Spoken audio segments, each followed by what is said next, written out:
Hey, welcome in everybody. Everybody's probably just my mom and Lynette's mom right now, but hopefully we have a couple more people listening. Welcome to our podcast, our episode one. The Inner You podcast is exciting for us. This is something that personally I've been thinking about doing for a long time. Essentially, you listen to our little intro. It's we're just trying to pick at people's brains and their passions and what we learn about them. So you're in for a ride today. We have my lovely wife. That's episode one, of course, priority. Episode one is my lovely wife, Lynette, and she's actually going to be part of the podcast as well. She's going to be also a hostess. Hostess, is that the right word? Hostess, yeah. Hostess, yeah, the right word. The hostess cupcake. The hostess cupcake, exactly. So she's gonna be part of it, and we're gonna have a lot of great people on the show, from photographers, videographers, artists, and just stay tuned for that. But yeah, so we're going to pick at Lynette's brain today. We're going to learn about her passions, what she likes to do, what she doesn't like to do, why she does it. So first and foremost, like, what are you into? What do you like? What is that passion that drives you, I guess, is the next question. Well, I think you know me very well, so I have a new passion like every few months. That is true. But my consistent passion slash hobby slash interest would be art. Mainly like painting or photography, also videography. So I like those creative aspects. Okay, sweet. Yeah, so that's pretty broad. You really, and it's true. Being married to her, she's quite passionate. She has a creative eye to certain various things, and she gets pulled to learn more things and learn new art forms. But so let's get a little bit deeper then. So what was the origin of this? Because you could have done anything. You started growing up. What affected you or affected your way of life to the point that you loved art, you loved learning about creative types, if that makes any sense? Um, I think like ever since I was little, like in school or in childcare, I always just loved coloring. Like it just started with like coloring. And I was a very good colorer. Oh, Like dang. even as like a little kid, like I would color in the lines and like all the adults were always impressed with my coloring. So I Nice. took pride in that. Like, yeah, it's all right. All these other toddlers are all just scribblers. I color in the lines. Oh, man. And Okay. other kids can do that too, but I just made me feel special. And so like as I got older, I would do little things like drawing or like little painting projects. I just remember like in school when they would have like an art lady come in every once in a while, Mm-hmm. and I loved it so much. She would teach us how to paint like a little Vincent Van Gogh Starry Night Oh, type painting. And I just found it very therapeutic, to be honest. I think that's where it started. I found it very relaxing, very therapeutic, where my mind was just like free to flow as it wished. huh, that's really cool. I've never heard it that way. Like Mm, therapy, art therapy almost. Is that a thing? We should do that is that. a thing. Oh, it is a Yeah. thing. Dang Hmm. it. So it came from that sense of pride, like people acknowledging how good you were. And It then did how, make me feel good. and then how did it transition to, I like it more than just when this art teacher comes in. Like, when did it become your own, I guess? Um, I mean, I would always do little art projects at home. Like I would color or do like little craft things. I was in childcare a lot as a kid, and they would always have some kind of like craft projects. Mm-hmm. So I loved like working on those and taking them home to my mom. And I would make her keep everything. I would cry if she threw anything away. So she had like boxes of all my art projects for years up until recently. Um, but yeah, I don't know. I guess just doing it more at home, I guess. Yeah. Yeah. Okay. And what is your, I guess, I know you, I mean, I personally experienced it being married to you. I see in our house, if you could see our apartment, there's different things of her paintings, and she starts, she went to clay rings at some point, and you've done many Wait a projects. second. What else did you did lip balms? So I did that that's your once. current thing right now. You're Once. doing lip balms. But she's so my next question is, when do you find time to do all these things? Because I know we live in a busy world, and for our listeners out there, maybe they grew up the same, maybe they enjoyed the same things like you did, but they, they're busy. How do you find time to really enjoy these passions that you had mentioned are therapeutic for you, and how do you, squeeze in a little bit of time? It is hard because our lives are pretty busy. Um, to be honest, I probably don't prioritize it as much as I like to. I kind of just squeeze it in when I have an hour or so of free time. Um, but yeah. Oh, no, I get it. I get I don't it. know how else to say that. No, I get it. I get it. And where is that time usually? Is it after work in the mornings? Do you have a specific area you go to? Is it in your house? Do you go outside? Like what's your, like, if you describe a perfect day, how do you squeeze in your passion of art? Yeah, I would say it's usually like for a while, as you know, I wasn't working and it was usually like in the afternoons after service. I would do some painting or drawing. But now that I'm working, I would say it's more like evenings. Maybe when you're working on something else in the office, then I'll do like a little painting or work on something else. Mm, So, yeah. nice. No, yeah, of course. Great, great. I like it. I like it. I'm trying to also imagine, and because we've gone through some trips as well, and what inspires like your creative eye or your view? Like, what inspires it? A lot of times it's nature. I like to copy things that I see in nature. Sometimes it's things that I see on Pinterest. Like if I have an idea in my head, but I don't really know what it, like I can't picture it. It's weird. I'll have an idea, but I can't picture it yet. Hmm. I'll look online for like inspiration. And sometimes I'll see like two or three different images and try to like make them into one somehow. So I think for sure nature and the things that I see around me, but also online helps a Okay. lot. Yeah, there's just so many assets nowadays, right? Hmm. And if you would define your style, like what like, is there artists, or who like what is your style? It's a good question. I think I'm still figuring that out. I Yeah. don't exactly know. That's good. And that's the process of it, right? Keep learning what makes us us, right? Because what's beautiful about human beings is that individually we've all gone through things that define who we are, and we couldn't control that. Things that we can't control, and yet it's who we are now. So it is fun learning that style. But I know, personally speaking beforehand, before even this podcast, I know that there has been certain artists or people you like, either how they paint, how they do photographs. Like, who are those people? Like me, and let's say on your, if you type in your YouTube favorites, who are you, the people you're following? What are you into? I wouldn't say this is someone I follow because he's no longer alive, but I was really pretty much my whole life have been super into Bob Ross. And he's very much like the painter that everyone knows. But I really love just watching his shows. And I even had like a whole Bob Ross book of like full of his paintings that showed you how to Nice. paint them. And I think going back to your question earlier about how I transitioned into making it my own was my mom would take me to like art classes at like Michael's, or there was this lady who taught like specifically Bob Ross paintings. So I'd go to her house. So after I learned like all that painting knowledge and different techniques, I convinced myself like, oh, I can do this on my own. They helped a lot and I appreciated that so much, but I can also do this on my own. So I think that inspired me to just create my own things. Hmm. But for sure, Bob Ross, as far as painting, um, And you can imagine how therapeutic his his show yeah, was. It was therapeutic just listening to him. It, happy little trees, happy ex- little bush. yeah, he's a great artist. I Mm. appreciate his strokes and his strokes patterns and things like that. And now, do you remember, like you mentioned, how going back, your mom would take you to Michael's and these different classes when you decided, I can do this. Did you go on a little streak where you're just painting like crazy? Like you were just inspired and you were just like, oh, I can do this. No, I didn't. I didn't do that. It was like a slow progression for sure.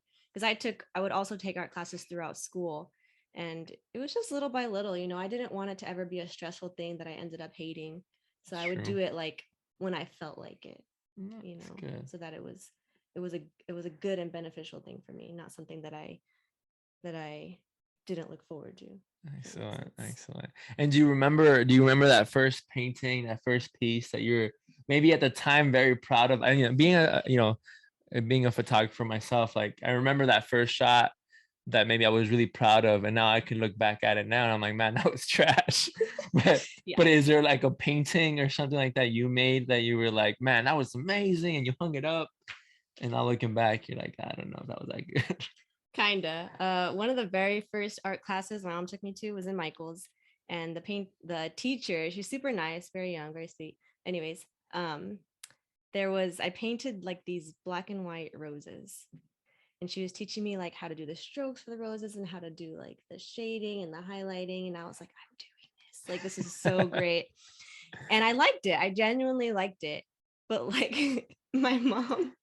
She's so funny. She's such a perfectionist that she was like, I don't know if that really looks like a rose. And she's like, let me help you. So I let her help me. And she like fixed one of the roses. And I remember being really mad at her because it looked like a carnation, still a beautiful flower, but not a rose. And I still get salty when I look at it now. But it's just funny now. It's like a memory. You know, Yeah. she feels bad now. She's like, I'm sorry. But at the time, Yeah, as a little kid, you're yeah, like, no, mom. you ruined it. What? And for But those out there who don't know what a carnation is, like me, oh, what's a carnation? I mean, it's a flower, but it has like, it's more full and it has like smaller petals. It's like more round than a Interesting. rose. And actually, like, I mean, everyone always says it's still a beautiful painting. My good friends, Morgan and Addison, wanted that painting. I was going to trash it, but they're like, no, we want it. So it's hanging in their house now. I'll give that. Mhm. So it wasn't Shout that out. bad. It wasn't that bad. I It think wasn't that bad. Just in my head, I like stare at that rose like, whatever. you will rule this day, you little Yeah. carnation. That's awesome. Okay, so it's not as bad of a story as I It's had. not a bad story. No, it's not. It's just a Um, funny memory. so that's awesome. So it's grown to what you are today. You know, you enjoy. I personally, you know, being my lovely wife, I get to enjoy up front and up close. You know, when she's painting and she's in her zone. But to describe to our listeners, how do you get into that zone? Do you play music? Again, are you outside? Are you, you know, what's your setting like for you to start painting and just being inspired?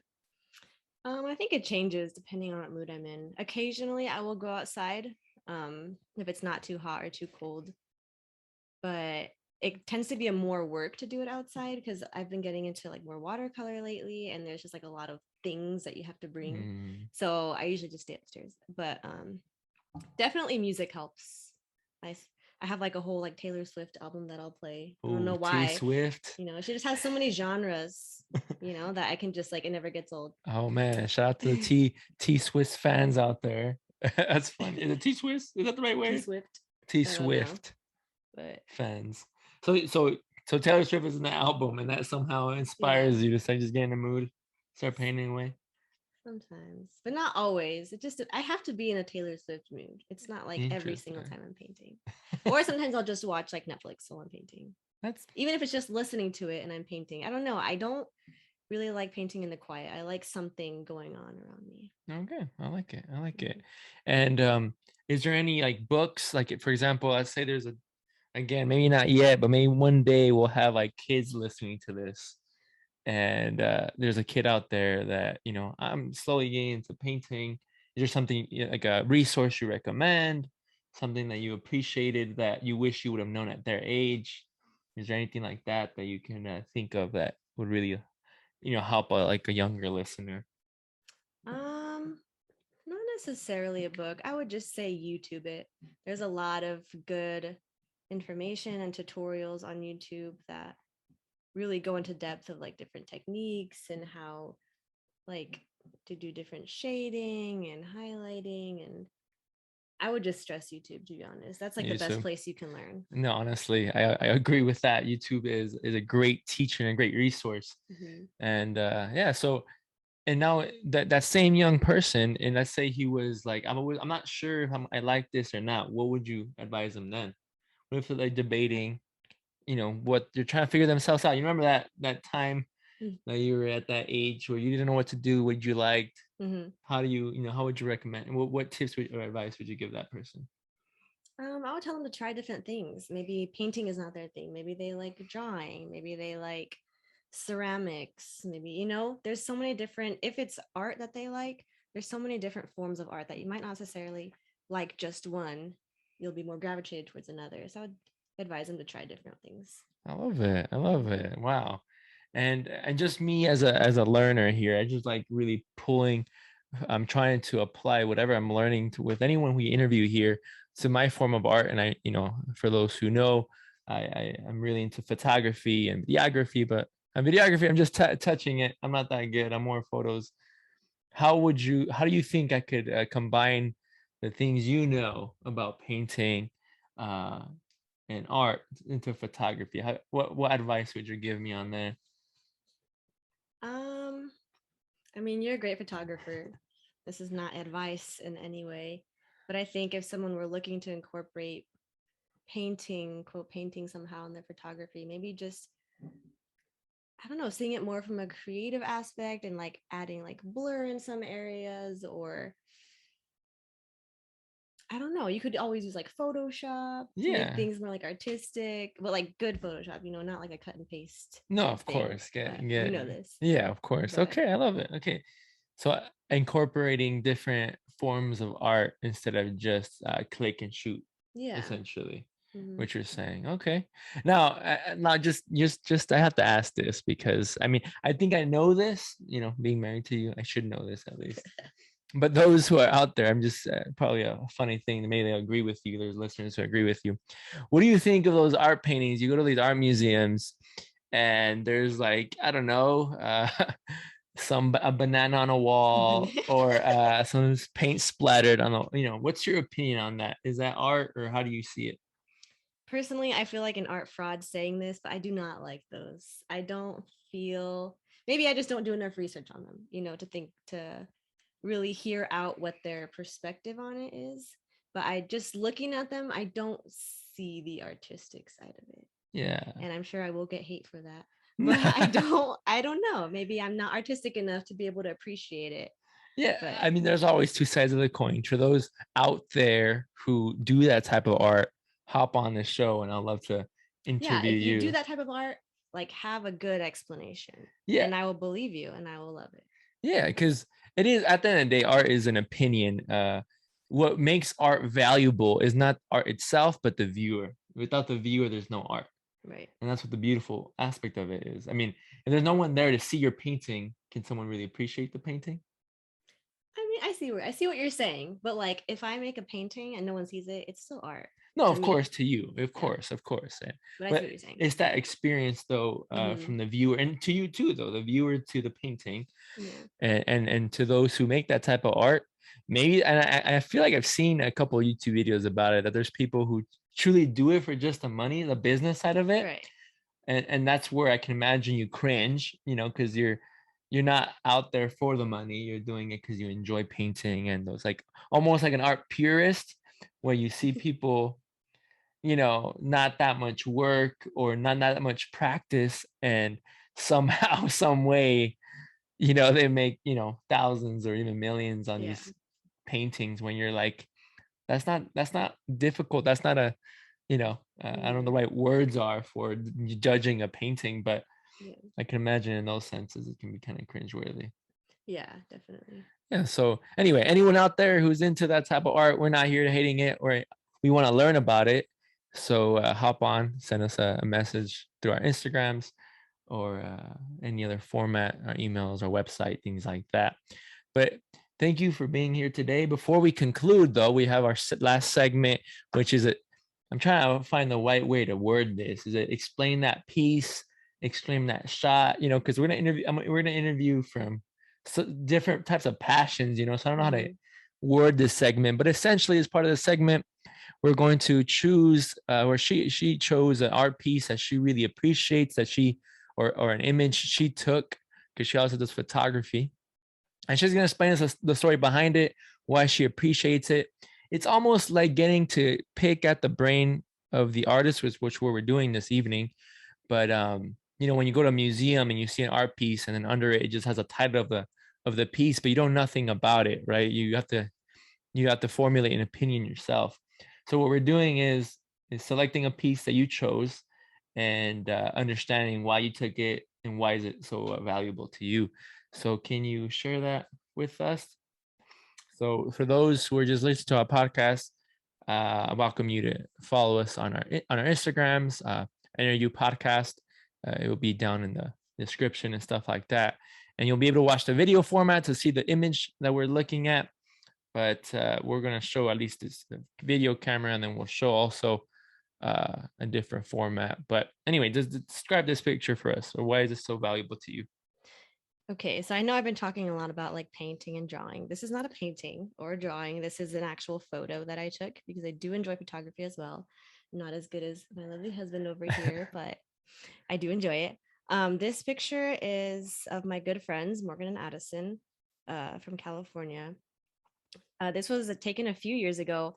I think they were engaged, or no, maybe they were still dating. No, they were still dating. And my mom and I had gone with them to Big Bear, which was about like I think an hour from where I was from. And we were just spending the day there, taking like a little staycation. It was really snowy up there, so we were like playing with the snow. And there was one part of that snow where Addison kind of bent down and was like playing with the snow, and Morgan like leaned over him. And I was like, that's such a cute shot. So I ran in front of them and I said, do that again. So like she leaned over him and they were just like, just being cute. You know, he was playing with the snow. She was being like, what's the word I'm thinking of? Like just playful. Yeah. Mm-hmm. And so I thought it was really sweet, and it really captured their personalities really well together, because they are truly perfect for each other. They just have like the best personalities and the best people that I know. So I just really appreciated this picture because I felt like it captured their love and their playfulness and how well they get along. And yeah, I just really enjoyed taking it, and I felt like it represented them very well. And this picture was also a little bit difficult to edit because even though it's just black and white, Morgan was wearing these like reflective aviators, and I was right there in her aviators, like reflecting, like me taking the camera. So I had to like Photoshop myself out, which honestly wasn't that difficult, but it looks way better now that it just looks like there's nothing in Yeah, I front would of have her. never even thought of that. That's true. You would have been in that shot right Yeah. there. Ooh, and you did a really good job. Wow. Now, if you would give this a title, what would the title of this shot be then? That's a good question. I don't know.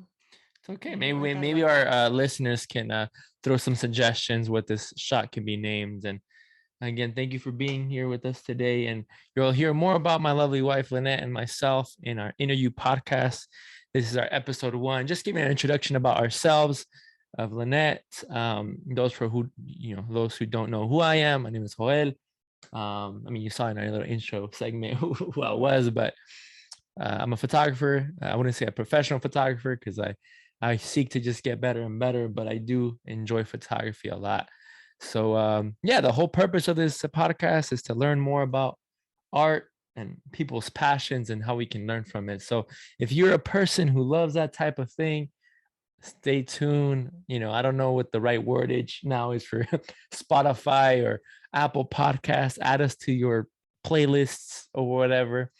And yeah, appreciate it. And thank you guys for tuning in. Those who would love to be part of the show, send us a message, and we'll love to have you on here and get to know you better and get to know your art and your passion so others can enjoy that too. So thank you all for coming out here today and enjoying this with us. And we'll catch you on the next one, the flippity flip flip. Bye. Peace.